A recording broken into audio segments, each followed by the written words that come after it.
Most people make one mistake with Social Security before they make any of the smaller ones. They treat it like a monthly check problem.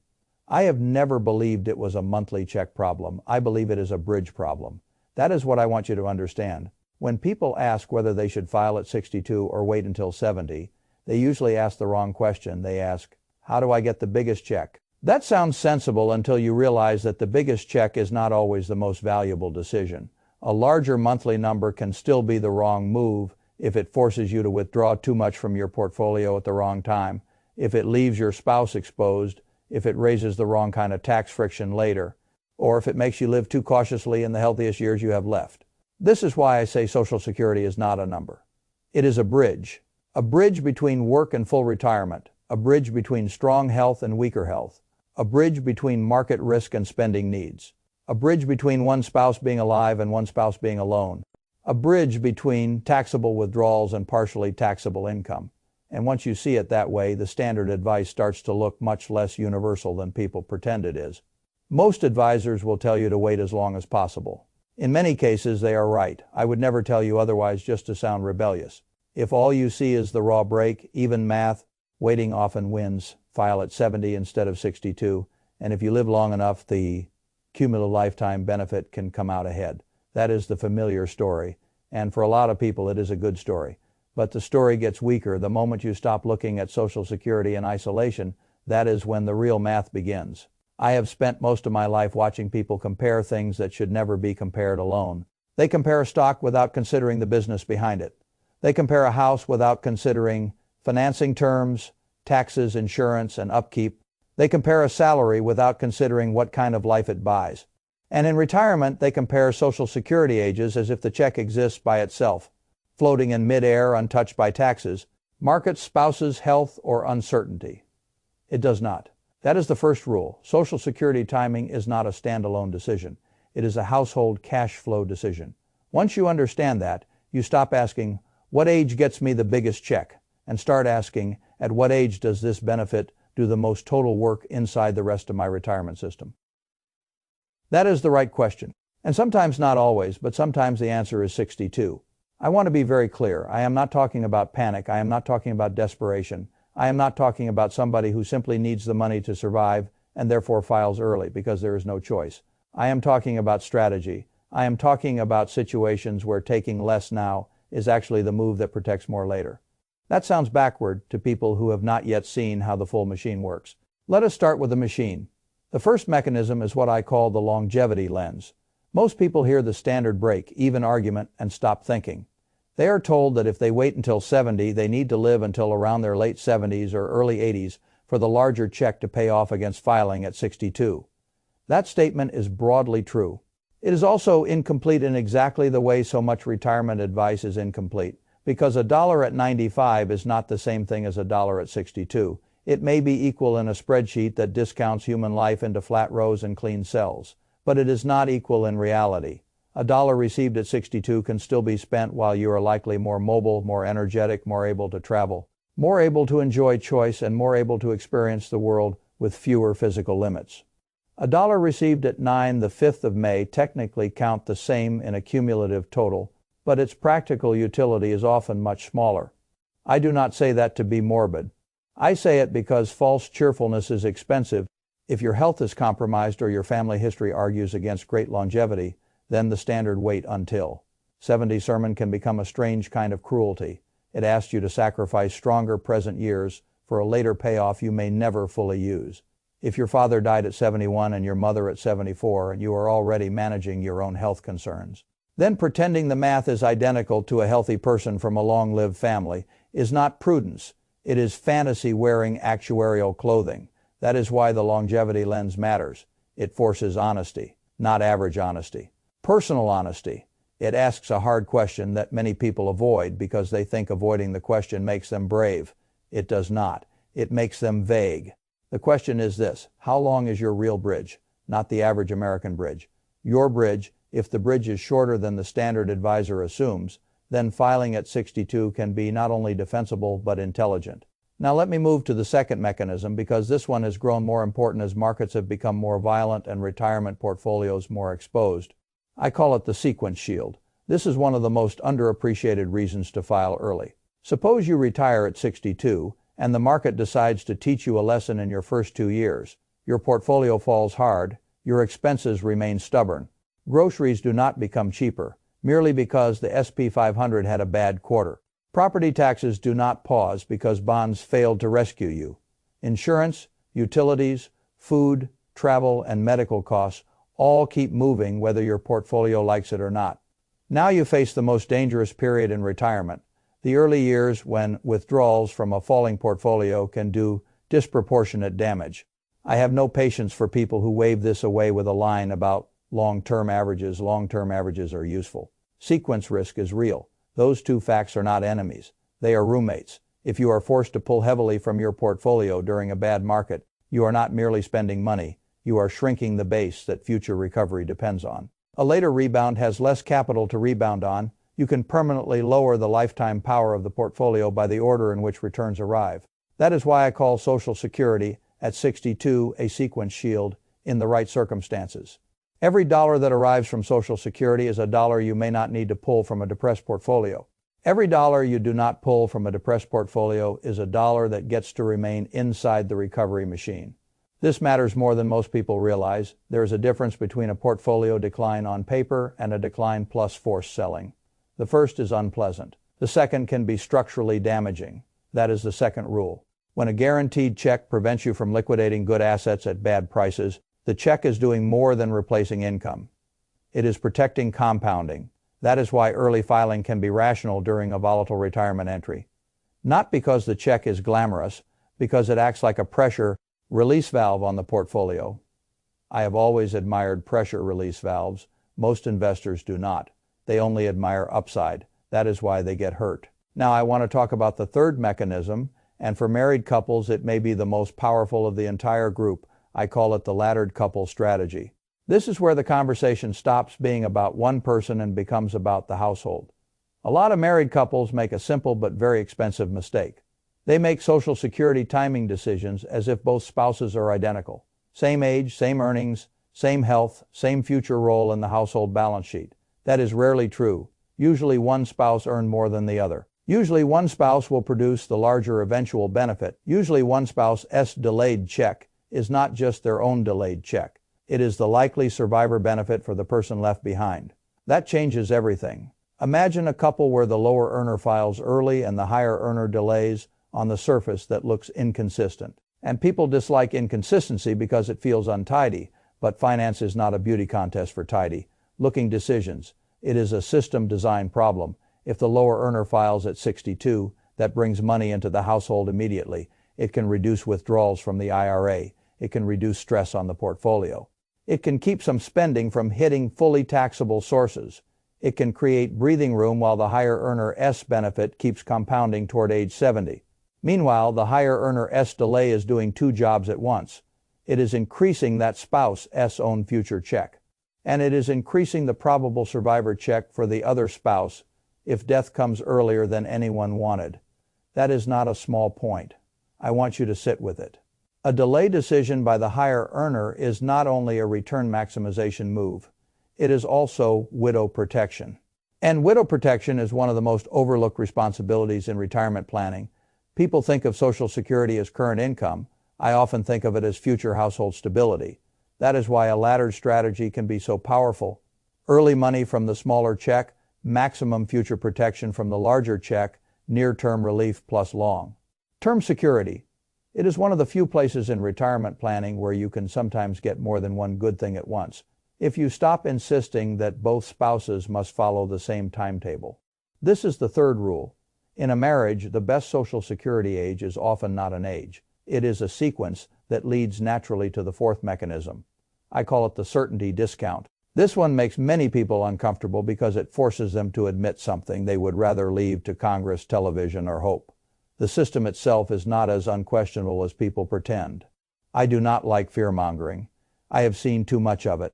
I have seen too many newsletters and channels try to scare older people with visions of collapse because fear sells better than arithmetic. I will not do that to you. But I will say this. If a future benefit is politically uncertain, administratively pressured, or likely to become a topic of reform, then the present value of taking guaranteed dollars now deserves a higher weight than people give it in neat break. Even charts, that is what I mean by the certainty discount. A check already in your account does not need Congress. A promise about your maximum delayed benefit in a later year still depends on the system carrying it intact. I am not claiming the system disappears. I am saying certainty matters. And some people, particularly more affluent retirees who do not need the money but do care about system risk, are perfectly rational to say, I would rather collect a reduced benefit I can control now than delay for a maximum benefit whose policy environment may not remain untouched.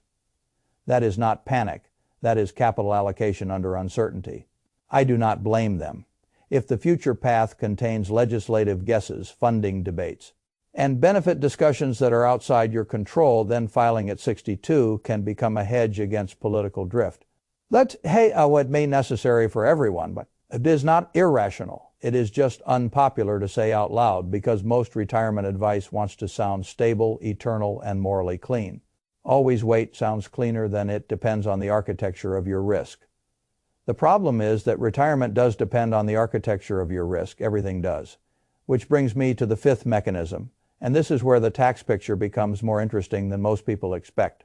I call it the tax swap. The tax swap is simple in concept and surprisingly powerful in practice. If you retire early and fund all of your spending from IRA withdrawals, every dollar coming out of that IRA is fully taxable as ordinary income. It is dense tax material, heavy stuff, no elegance to it. Social Security is different.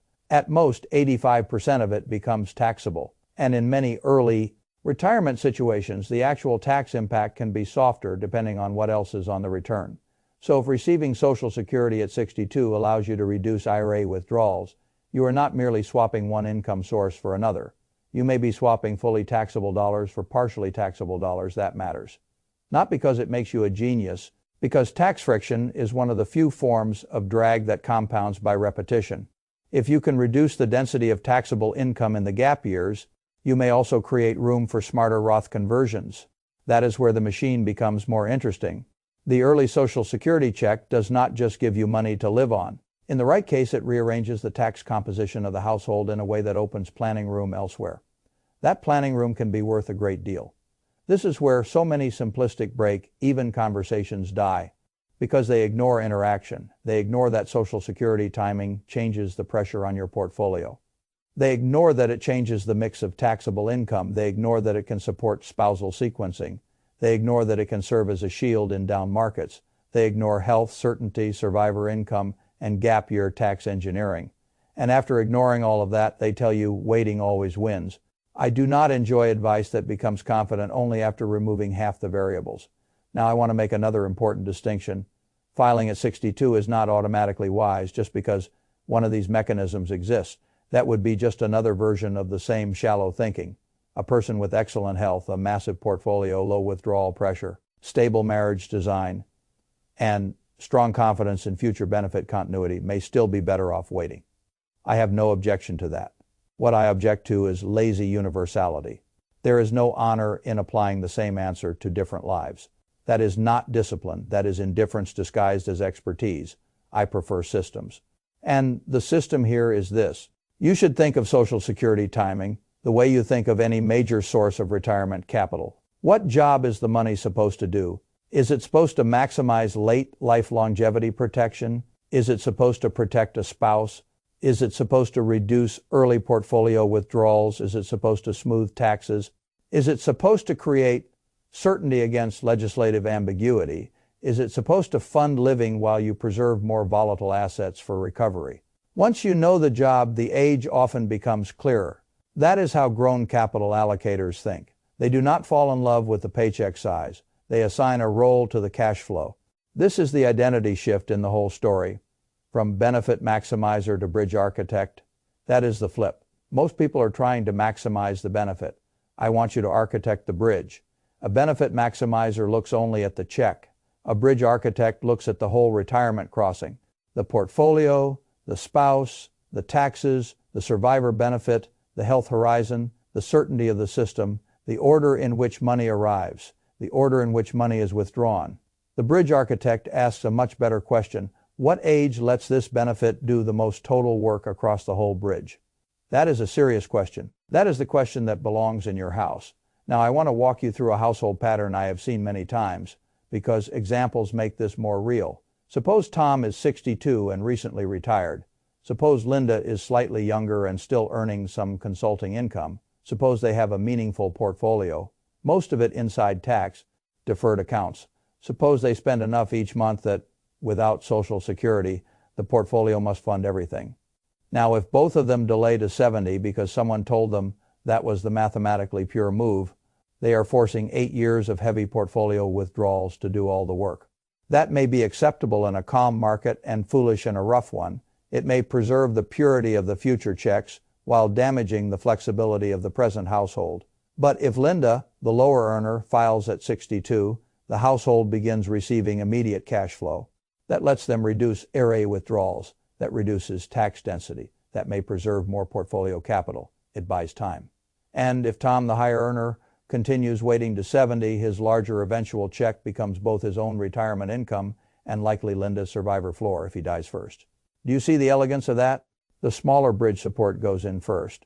The larger bridge support is reinforced for later. The household becomes more stable in both directions. This is not theory. This is sequence design. That is why I say many affluent retirees are not filing at 62 because they are short on money. They are filing because they understand bridge design better than the public conversation does.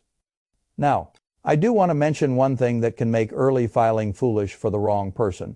If you are still working and earning above the earnings test threshold, early benefits can be reduced. That changes the calculus a lot. So this is not a universal green light. It is another reminder that the decision has to be integrated with the rest of the household reality. Social Security timing is not just about age. It is about age combined with work status, spending needs, tax profile, health spouse, and market exposure. That is why I distrust one-size-fits-all advice so much in this area. It is not just that it can be wrong in a way that looks respectable because it comes wrapped in standard wisdom. Standard wisdom is often how smart people excuse not doing tailored thinking. Now let me give you the operating system I would use. First, measure the bridge length honestly. Use health, family history, and actual vitality, not only average life expectancy tables. Second, stress. Test the portfolio. What happens if the first 5 years of retirement are weak? How much damage do withdrawals do? Would an early Social Security check materially reduce forced selling? Third, separate the spouses, not emotionally, mathematically. Who is the lower earner? Who is the higher earner? What does survivor income look like under different filing sequences? Fourth, model the tax swap. How much IRA income can be replaced by partially taxable Social Security? Does that create Roth conversion room? Does it lower tax friction enough to matter? Fifth, price certainty. How much do you value having known checks now instead of a theoretically larger stream later? Sixth, test the earnings rule if you are still working. Seventh, decide like a bridge architect, not like a monthly check collector. This is the protocol. No slogans, no moral posturing about waiting, no pride in being early, just structure, because structure is what keeps people rich when circumstances change. Now let me say something that may bother a few people. Some retirees delay Social Security because they enjoy the feeling that they are being disciplined. I have seen this in investing too. People become attached not to a good outcome, but to the posture of seriousness. Waiting feels serious, waiting feels patient, waiting feels prudent. It gives them an identity they enjoy. I have no interest in the posture of prudence. I care about the substance of prudence. If taking Social Security at 62 protects the portfolio, improves the tax mix, supports a surviving spouse, and matches a shorter health timeline, then filing early is not impulsive. It is prudent. If waiting to 70 does those things better, then waiting is prudent. I do not hand out medals for suffering longer in order to claim virtue. That is not finance. That is theater. Retirement is not theater. Retirement is systems work. And systems work requires that you understand interaction. A check that begins earlier can produce more value than a larger check later if it relieves enough pressure in the right place. That one sentence explains the whole subject. I want to leave you with a sharper frame than the one the public usually uses. Do not ask, will I get more from Social Security if I wait? Ask, what happens to the rest of my retirement if I wait? Do not ask, what is my break, even age? Ask, what is the break? Even age after I count portfolio withdrawals, taxes, spouse protection, sequence risk, health, and uncertainty. Do not ask, what is the best age to file? Ask, what is the best way to build the bridge from the life I have now to the life I may have later? Those are adult questions, those are wealth-preserving questions, and those are the questions that can make filing at 62 not just acceptable, but right. Here is the final choice, and I want it to land hard. You can think like an audience member and stare at the size of the monthly check, or you can think like the owner of a retirement system and decide when that check does the most total work. One path gives you a number.